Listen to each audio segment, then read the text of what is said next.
Kumbe ni kweli Salma, umeolewa hata bila kuniambia. Samahani, hivyo sikuwa na nguvu ya kuweza kukuambia. Nilijaribu kupambana lakini wazazi wangu walinisindikiza.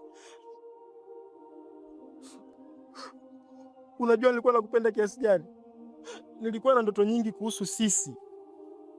Najua, naamini hakuna siku ambayo sikukupenda, na hata sasa moyo wangu bado unaumia. Hivi kwa nini maisha yamekuwa hivi eh?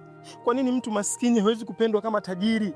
Hapana, tatizo alikuwa ni wewe. Mimi nilikutaka wewe, lakini sikupata nafasi kuchagua maisha yangu. Okay, sasa umefika kuniaga? Hapana, nimefika kukuomba unisamehe. Sitaki uniweke maoni kama msaliti.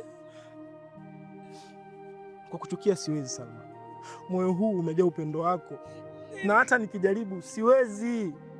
Nevo, usilie Salma, tayari umeshachagua njia yako au umechaguliwa eh? Mimi nimekubali, sina jinsi.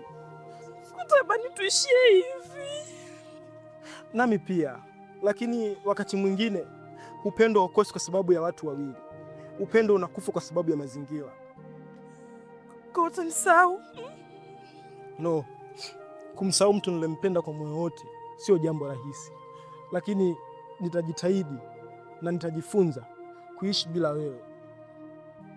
Natamani nibaki na wewe.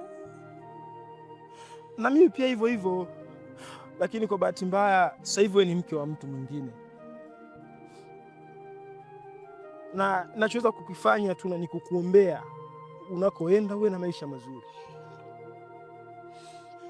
Kweli Nevo? Kweli Salma, na asante kwa kunifanya nijue maana ya kupenda.